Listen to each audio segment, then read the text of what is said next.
So one of the things that is always expensive at vet hospitals is the medications. And there's certainly, I call it a conflict going on in terms of veterinarians dispensing medications. And the way to think about it is if your doctor, medical doctor that you see, you went in and then they said, hey, you should be on this heart medication. And oh, and by the way, I make a profit every time I give you this prescription. That's a conflict.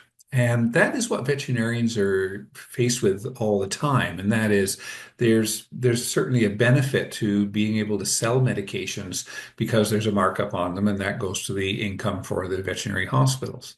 Now, I'm not against them making money. There's no problem. But the question is, are there alternative ways for people to get medications?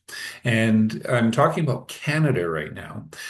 There are provincial barriers that prevent that from happening, and that is pharmacists aren't able to buy medications from the drug manufacturers because of provincial restrictions.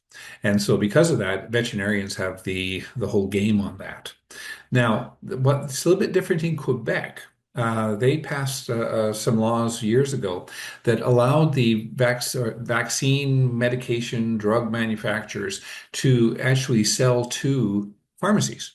And so, because of that, that created a competition thing. And that is the pharmacies were able to reduce the prices on a lot of things.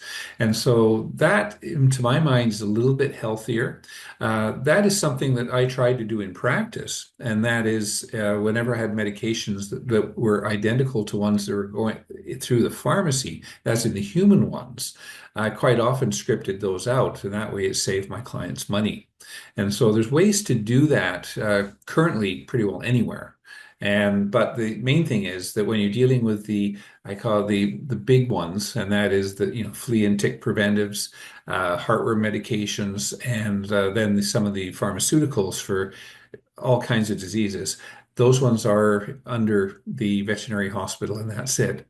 And the other side is with the corporations that have moved in. We also have less competition because quite often they set prices themselves comparable to their own corporations. And so because of that, the prices, there's no incentive to having cheaper prices between them. So hopefully there's going to be changes in the future.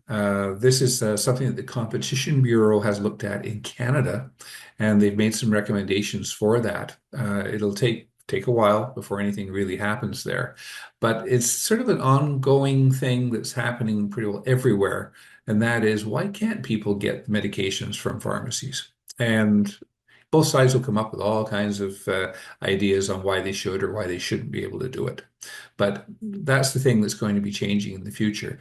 The thing that you can do as a client of a veterinary hospital is when a medication is dispensed, just simply ask, can this medication be dispensed through a human pharmacy? So that's one thing you can do.